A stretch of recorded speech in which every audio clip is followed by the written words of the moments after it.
Assalamualaikum warahmatullahi wabarakatuh. Dan halo semuanya, perkenalkan nama saya Dinda Salsabila Ruslan dengan NIM 2310911200023 dari PSKPS Angkatan 2023. Di sini saya akan menjelaskan mengenai materi tentang organ reproduksi pria maupun organ reproduksi wanita serta fungsi seksualnya. Perlu kita ketahui bahwa organ reproduksi pria dan wanita itu terbagi menjadi dua, yaitu organ reproduksi bagian eksterna dan juga organ reproduksi bagian interna. Di sini saya akan menjelaskan pertama yaitu organ reproduksi pria. Di sini pertama ada penis. Penis adalah organ eksternal utama pada sistem reproduksi pria yang memiliki peran penting dalam fungsi seksual, reproduksi, dan eliminasi urin dari tubuh. Secara anatomi maupun fisiologi, penis memiliki beberapa komponen. Pertama, struktur penis yaitu akar penis atau radix penis. Akar penis adalah bagian yang melekat pada struktur tubuh, khususnya pada tulang panggul. Ini memberikan stabilitas pada penis. Selanjutnya badan penis atau korpus penis. Badan penis adalah bagian tengah dan terbesar dari penis yang memanjang dari akar penis hingga ke kepala penis. Badan penis terdiri 3 jaringan erektil utama. Yang pertama, dua corpora cavernosa. Ini adalah dua silinder jaringan yang berada di sisi atas penis. Jaringan ini berisi banyak rongga yang bisa terisi darah yang menyebabkan ereksi ketika pria terangsang. Selanjutnya ada corpus spongiosum. Ini adalah jaringan yang mengelilingi uretra dan membentuk bagian bawah penis serta kepala penis. Jaringan ini juga mengandung ruang-ruang yang berisikan darah, meskipun tidak sebanyak corpora cavernosa, dan berfungsi menjaga uretra tetap terbuka selama ereksi untuk memungkinkan ejakulasi. Selanjutnya ada kepala penis atau glans penis. Kepala penis adalah ujung dari penis yang berbentuk seperti lonceng. Kepala penis sangat sensitif karena memiliki banyak ujung syaraf. Di bagian tengah kepala penis itu terdapat lubang kecil yang disebut meatus uretra, yang merupakan tempat keluarnya urin dan air mani. Adapun fungsi dari glans penis, yang pertama untuk sensitivitasnya.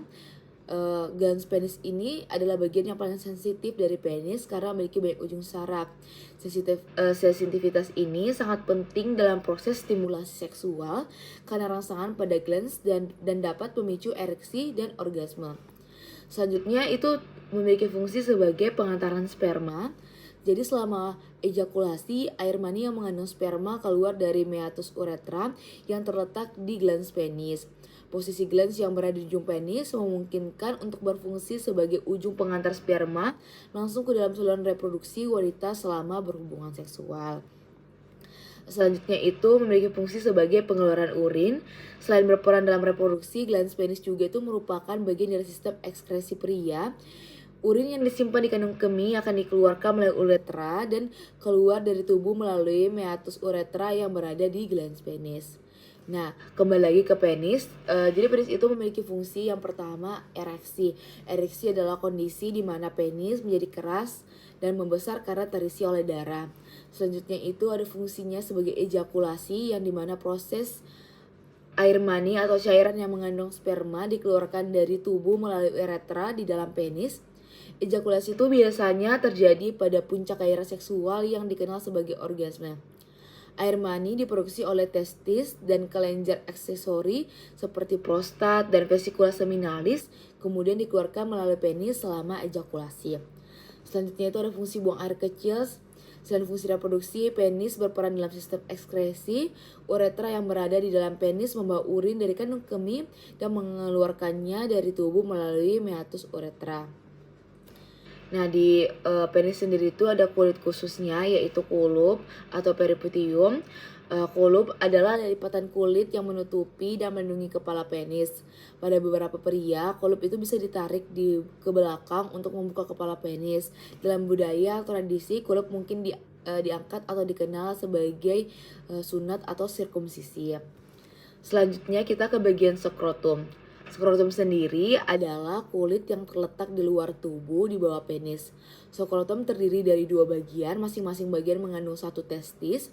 Skrotum juga mengandung beberapa struktur lain seperti epididymis atau tempat penyimpanan dan pematangan sperma, dan sebagian vas deferens atau saluran sperma. Secara anatomis, skrotum itu terbuat dari beberapa lapisan, termasuk kulit luar, jaringan otot polos atau otot dartos, dan jaringan ikat yang membentuk lapisan yang memisah kedua testis di dalam skrotum. Adapun fungsi utama skrotum yang pertama itu adalah regulasi suhu testis. Salah satu fungsi utama skrotum adalah mengatur suhu testis agar berada pada suhu optimal untuk produksi sperma, yang biasanya sedikit lebih rendah daripada suhu tubuh inti sekitar 34 sampai 35 derajat Celcius. Suhu yang terlalu tinggi dapat menghambat produksi dan kualitas sperma. Selain itu, skrotum memiliki mekanisme untuk mengatur suhu ini. Yang pertama ada kontraksi otot dartos. Ketika suhu lingkungan itu dingin, otot dartos pada skrotum akan berkontraksi menarik skrotum dan testis lebih dekat ke tubuh untuk mendapatkan kehangatan. Selanjutnya itu ada relaksasi otot dartos. Saat suhu lingkungan panas, otot dartos akan rileks menyebabkan skrotum akan menggantung lebih jauh dari tubuh untuk mendinginkan testis.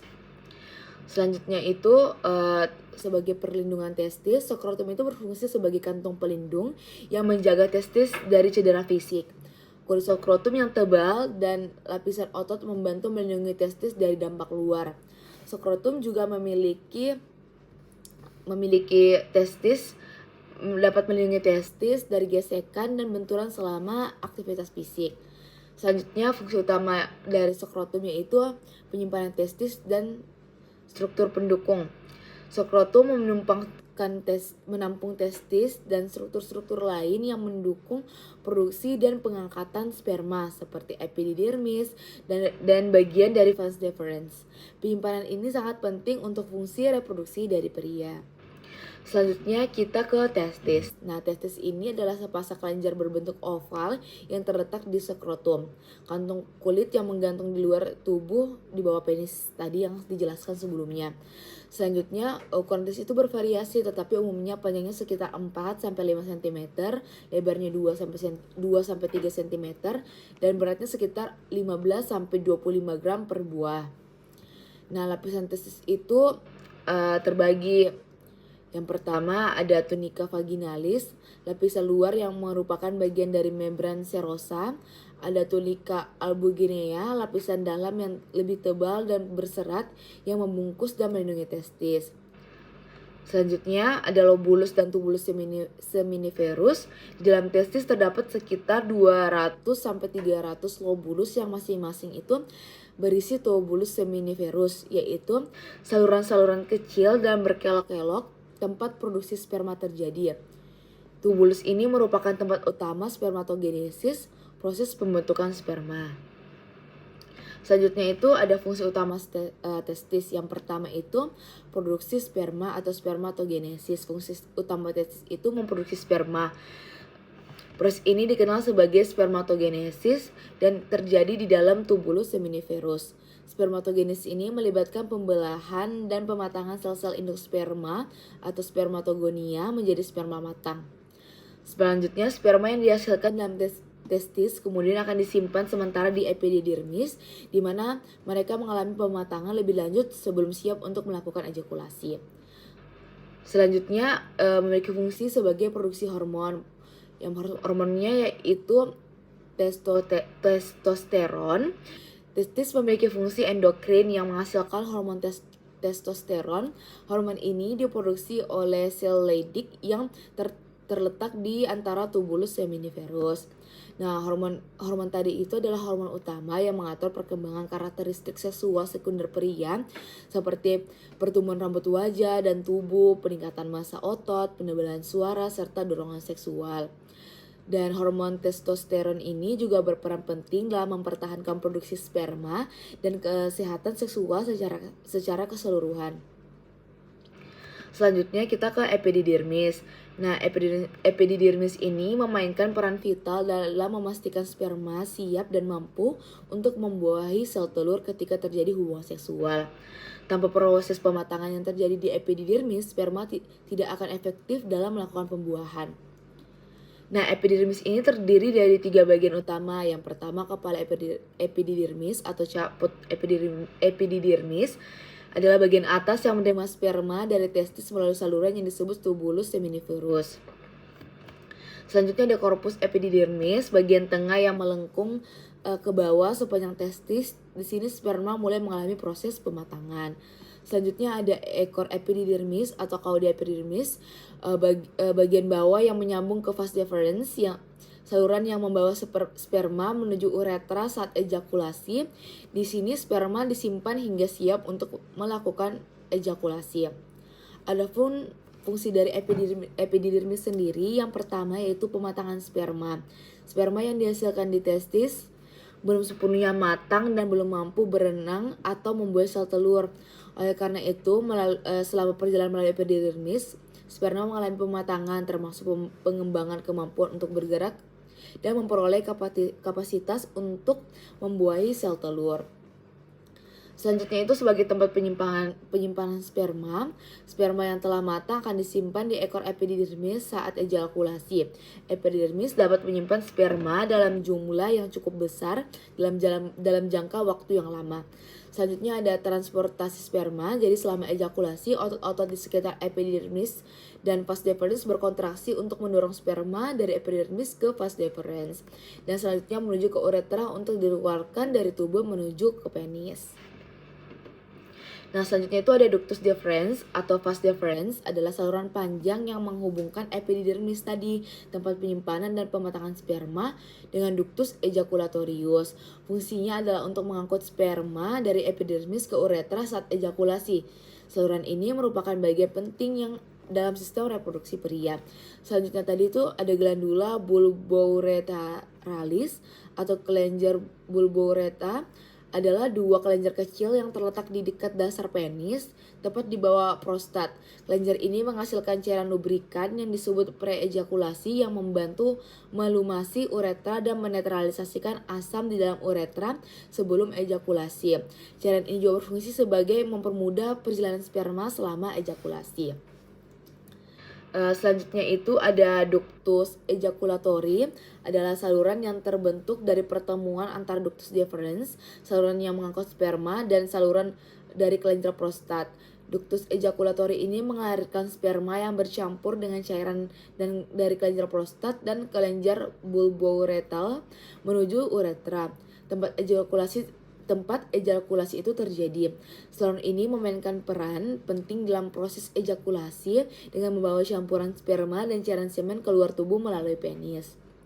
Selanjutnya ada vesicae seminales atau kelenjar seminal, adalah 2 kelenjar yang terletak di bagian belakang kandung kemih dan di atas prostat. Kelenjar ini menghasilkan cairan yang menjadi bagian utama dari semen.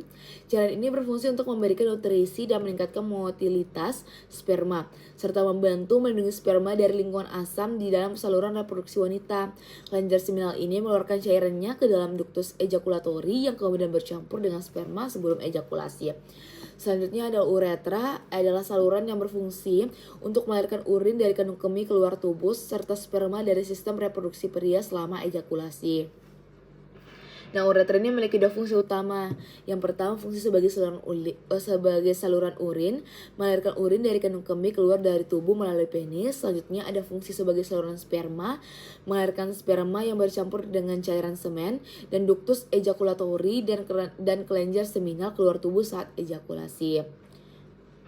Nah, uretra pria ini lebih panjang dibandingkan dengan wanita dan melewati bagian penis. Uretra pria ini dibagi menjadi beberapa bagian. Yang pertama, uretra prostatik, bagian yang melewati kelenjar prostat. Ada uretra membranosa, bagian yang melewati otot-otot dasar panggul.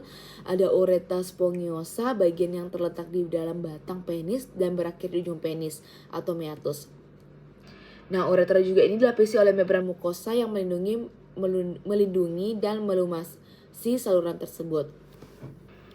Nah, selanjutnya ada vesica urinae, adalah istilah Latin yang merujuk pada kandung kemih.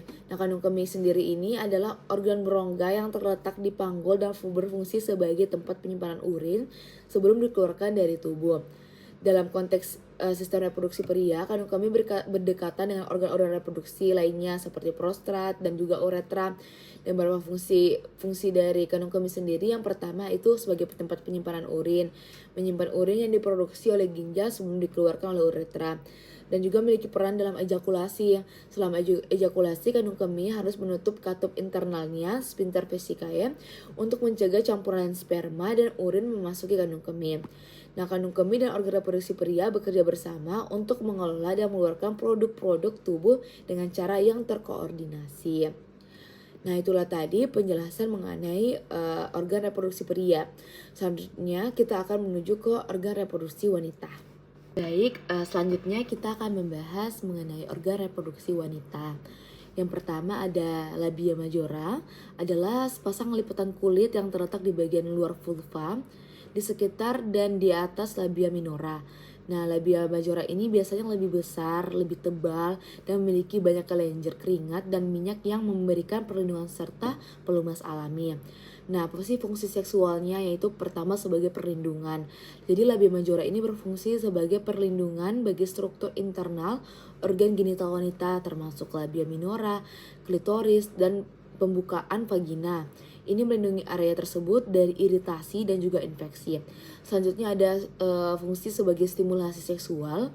Jadi labia majora ini memiliki ujung saraf yang dapat meningkatkan sensasi saat disentuh atau dirangsang.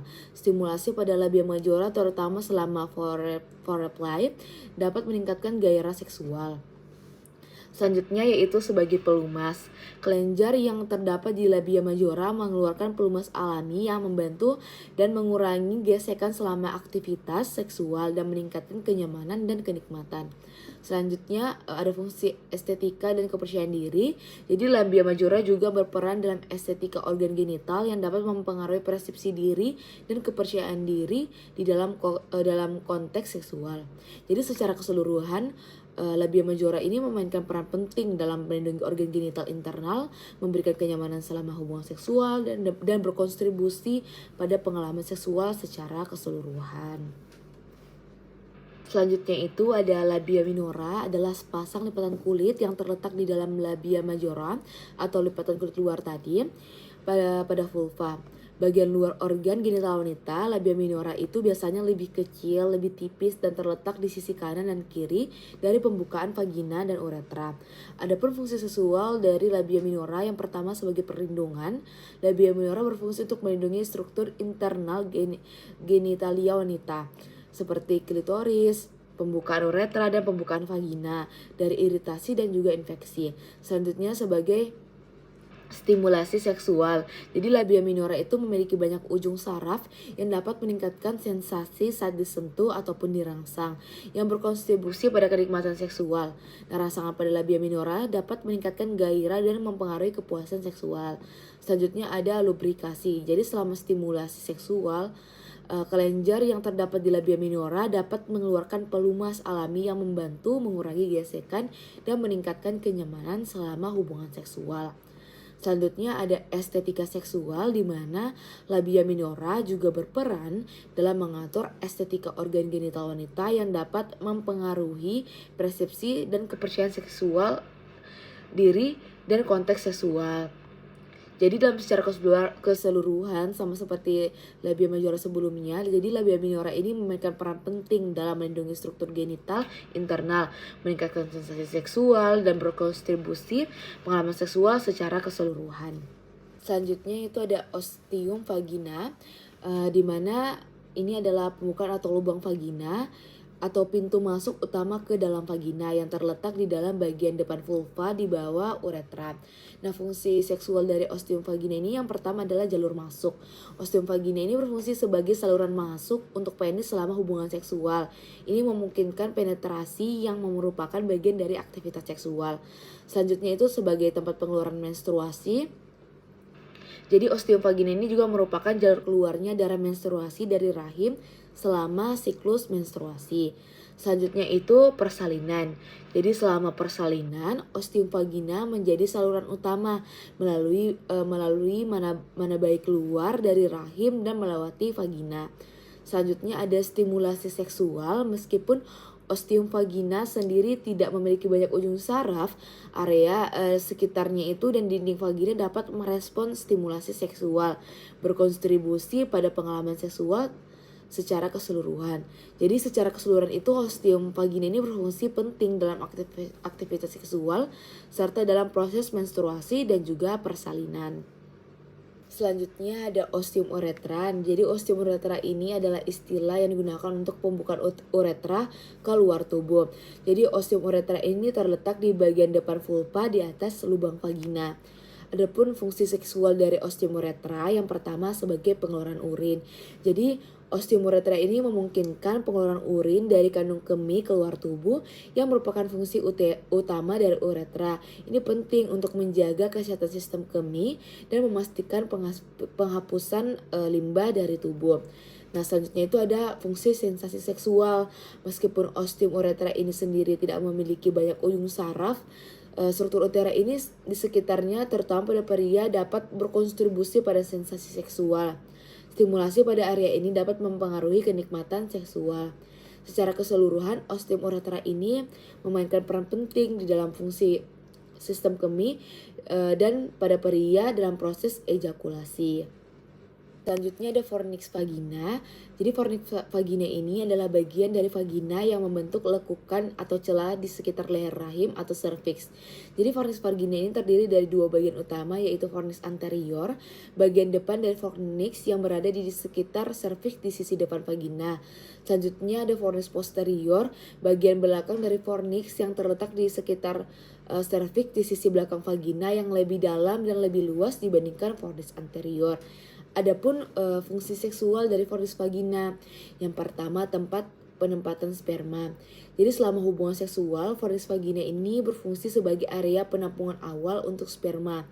Sperma dapat berkumpul di area fornix sebelum bergerak ke rahim melalui serviks. Selanjutnya ada stimulasi seksual. Jadi fornix vagina ini terutama fornix posterior adalah area yang dapat stimulasi selama hubungan seksual. Stimulasi pada bagian ini dapat meningkatkan kenikmatan seksual karena kedekatannya dengan serviks dan kemungkinan interaksi dengan penis selama penetrasi. Selanjutnya ada penyesuaian posisi seksual. Jadi fornix vagina ini juga berperan dalam menyesuaikan posisi dan orientasi vagina selama hubungan seksual, membantu memberikan pengalaman seksual yang lebih nyaman dan juga memuaskan. Jadi secara keseluruhan fornix vagina ini berperan dalam fungsi seksualnya dengan memfasilitasi penempatan sperma dan meningkatkan sensasi selama aktivitas seksual terjadi. Selanjutnya ini ada mons pubis. Jadi mons pubis ini adalah bagian dari organ genital eksternal wanita yang terletak di atas tulang pubis. Jadi mons pubis ini berbentuk seperti kubah dan ditutupi oleh rambut kemaluan setelah pubertas itu terjadi. Mons pubis terdiri dari jaringan lemak dan jaringan ikat yang melindungi tulang pubis di bawahnya. Nah, adapun fungsi seksual dari mons pubis, yang pertama itu perlindungan dan pelindung. Mons pubis ini melindungi area tulang pubis dan struktur internal yang lebih sensitif dari benturan langsung atau tekanan, terutama selama aktivitas fisik dan hubungan seksual. Selanjutnya itu ada fungsi stimulasi seksual. Meskipun mons pubis ini tidak mengandung banyak ujung saraf, mons pubis dapat berkontribusi pada rangsangan seksual ketika terkena sentuhan ringan atau ketika disertai dengan stimulasi pada area di sekitarnya. Selanjutnya ada estetika dan identitas seksual. Jadi mons pubis ini berperan dalam estetika organ genital, eksternal, dan sering dianggap sebagai bagian dari penampilan seksual yang dapat mempengaruhi persepsi diri dan kepercayaan diri dalam konteks hubungan seksual. Jadi secara keseluruhan, meskipun mons pubis tidak memiliki fungsi seksual langsung dalam hal rangsangan, ia memainkan peran penting dalam perlindungan dan kontribusi terhadap estetika organ genital pada wanita. Selanjutnya yaitu vagina. Jadi vagina itu adalah saluran otot yang menghubungkan vulva, bagian luar organ genital wanita, dengan rahim. Jadi vagina ini memiliki beberapa fungsi penting dalam proses reproduksi dan seksual. Jadi fungsi seksual vagina itu yang pertama adalah saluran persalinan. Jadi selama proses melahirkan, vagina itu berfungsi sebagai saluran melalui mana bayi keluar dari tubuh sang ibu.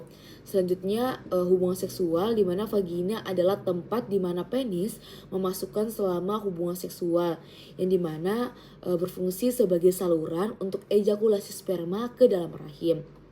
Selanjutnya penyaluran menstruasi. Jadi vagina ini berfungsi sebagai saluran keluarnya darah menstruasi dari rahim ke luar tubuh selama siklus menstruasi itu terjadi.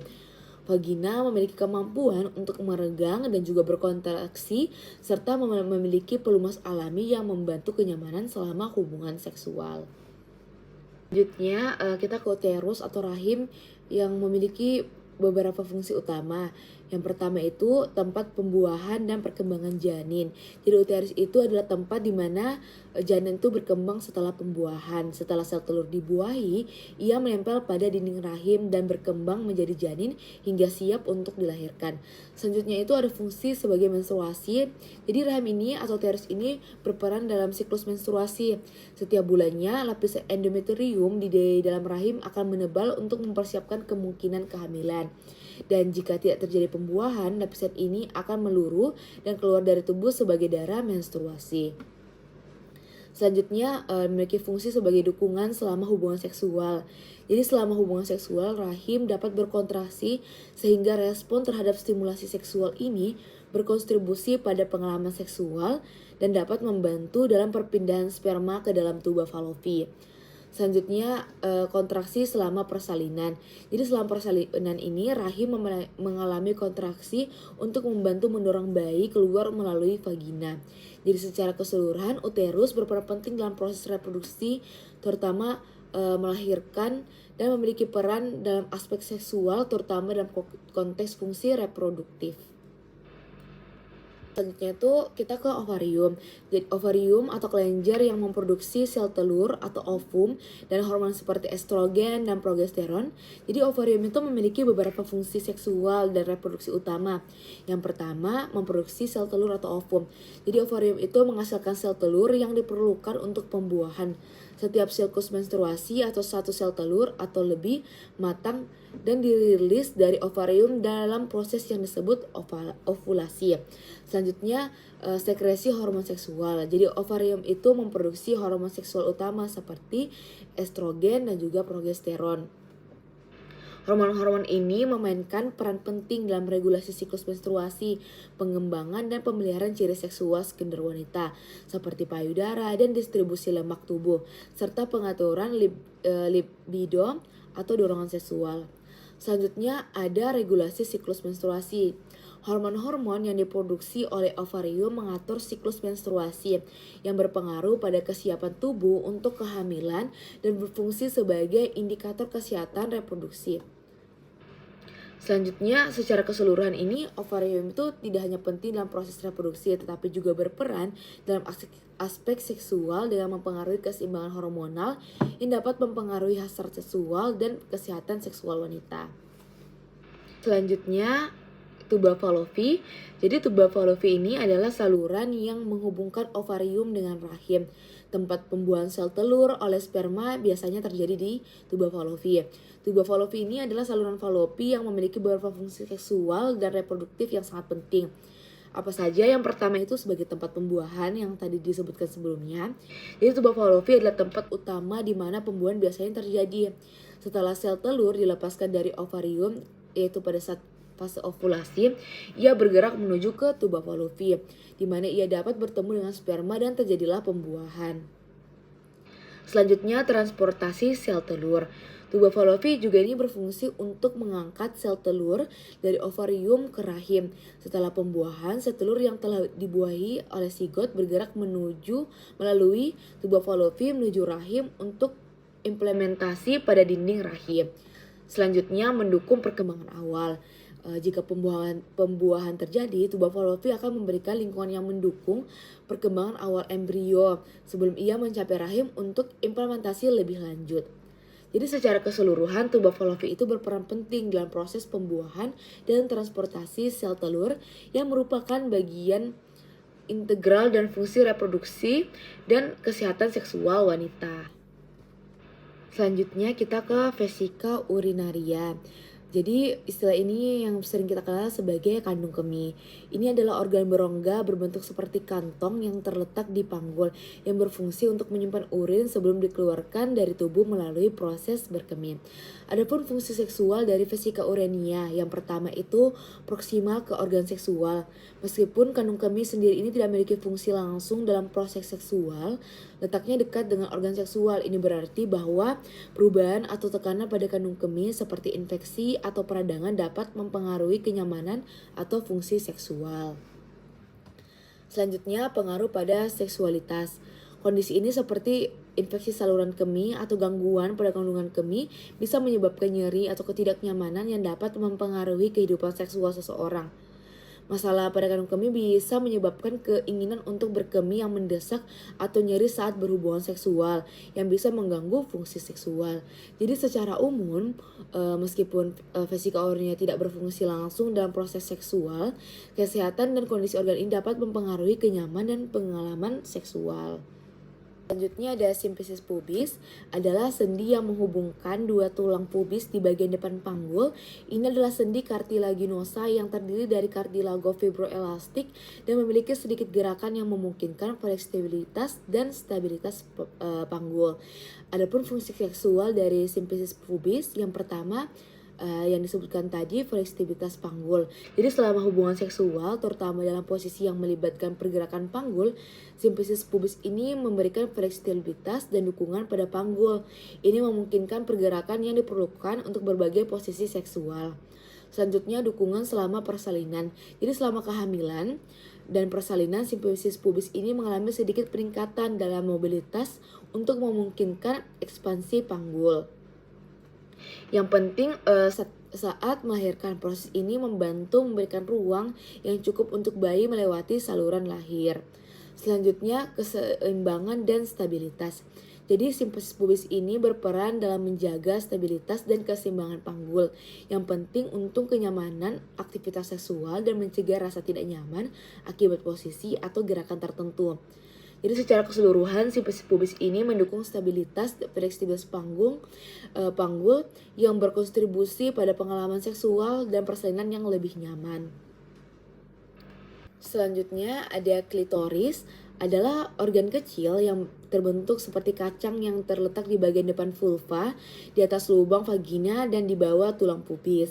Jadi klitoris ini terdiri dari jaringan erektil yang sangat sensitif dengan banyak ujung saraf dan memiliki struktur yang lebih besar dalam tubuh daripada yang terlihat secara eksternal. Adapun fungsi seksual dari klitoris, yang pertama stimulasi seksual. Jadi klitoris ini adalah pusat utama rangsangan seksual pada wanita. Sensitivitas tinggi dari klitoris membuat sangat responsif terhadap berbagai jenis stimulasi, baik langsung maupun tidak langsung. Selanjutnya orgasme. Rangsangan klitoris ini seringkali berperan penting dalam mencapai orgasme. Klitoris memiliki peran sentral dalam pengalaman orgasme wanita dan memberikan sensasi yang intens dan kontraksi yang terkait dengan orgasme. Selanjutnya adalah kepuasan seksual. Jadi klitoris ini berkontribusi pada kepuasan seksual keseluruhan dengan meningkatkan intensitas dan durasi kenikmatan seksual. Jadi secara keseluruhan klitoris ini memainkan peran vital dalam pengalaman seksual wanita dan mempengaruhi baik rangsangan maupun orgasmenya sendiri. Selanjutnya yaitu cervix uterus, adalah bagian bawah rahim uterus yang terhubung dengan vagina. Ini adalah struktur yang berbentuk silinder yang berfungsi sebagai pintu masuk ke rahim dan memiliki beberapa peran penting dalam sistem reproduksi wanita. Adapun fungsi seksual dari cervix uterus, yang pertama adalah pintu masuk ke rahim. Cervix ini berfungsi sebagai saluran yang menghubungkan vagina dan rahim. Jadi selama hubungan seksual, cervix menerima sperma dan memungkinkan sperma bergerak ke vagina, ke dalam rahim dan tuba fallopi tempat pembuahan itu terjadi. Selanjutnya stimulasi seksual. Jadi cervix ini dapat mengalami stimulasi selama hubungan seksual. Beberapa wanita mungkin mengalami sensasi yang menyenangkan atau bahkan orgasme saat cervix terstimulasi, tergantung pada posisi dan dan kedalaman penetrasi. Selanjutnya, pelindung dan penyelesaian. Jadi serviks ini memiliki fungsi pelindung dan menutup rahim dan mencegah infeksi dari vagina masuk ke dalam rahim. Jadi selama persalinan, serviks akan melebar dan memungkinkan bayi melewati saluran lahir. Jadi secara keseluruhan serviks ini berperan penting dalam fungsi seksual dan reproduksi dengan memastikan proses pembuahan dan memberikan sensasi selama hubungan seksual dan berfungsi sebagai pintu masuk untuk perlindungan untuk rahim. Selanjutnya ini ada kolumna vertebralis atau tulang belakang, adalah struktur tulang yang membentuk sumbu utama tubuh dan melindungi sumsum tulang belakang. Jadi kolumna vertebralis ini terdiri dari 33 vertebra yang terpisah oleh cakram intervertebralis dan dibagi menjadi beberapa bagian, yaitu cervical, thoracal, lumbar, sacral dan juga coccyx. Adapun fungsi seksual kolumna vertebralis yang pertama yaitu dukungan postural. Jadi kolumna vertebralis ini memberikan dukungan struktural untuk tubuh yang penting untuk postur dan keseimbangan selama aktivitas seksual. Jadi posisi tubuh yang stabil dan nyaman selama hubungan seksual bergantung pada integritas dan kesehatan dari tulang belakang. Selanjutnya ada perlindungan sumsum tulang belakang. Jadi kolumna vertebralis ini melindungi sumsum tulang belakang yang mengontrol banyak fungsi saraf termasuk yang terlibat dalam sensasi dan fungsi seksual. Kerusakan atau gangguan pada tulang belakang dapat mempengaruhi fungsi seksual dan mempengaruhi saraf yang mengontrol organ seksual. Selanjutnya ada fleksibilitas dan mobilitas. Jadi fleksibilitas dan mobilitas tulang belakang memungkinkan berbagai posisi seksual. Adapun gerakan dan fleksibilitas pada bagian tubuh ini dapat mempengaruhi kenyamanan dan pengalaman seksual secara keseluruhan. Selanjutnya ada transmisi saraf. Jadi sumsum tulang belakang yang dilindungi oleh kolumna vertebralis memfasilitasi transmisi sinyal saraf ke dan dari organ genital dan berperan penting dalam sensasi seksual dan respons seksual. Jadi secara seksual, kolumna vertebralis ini memainkan peran tidak langsung dalam fungsi seksual dan menyediakan dukungan struktural, melindungi saraf dan memungkinkan fleksibilitas tubuh yang diperlukan untuk aktivitas dan seksual yang nyaman. Itulah tadi penjelasan saya mengenai organ reproduksi pria maupun organ reproduksi wanita serta fungsi seksualnya. Saya Adinda memohon maaf jika ada kekurangan selama penjelasan saya selama materi. Dan saya mengucapkan banyak terima kasih. Wassalamualaikum warahmatullahi wabarakatuh. Bye-bye.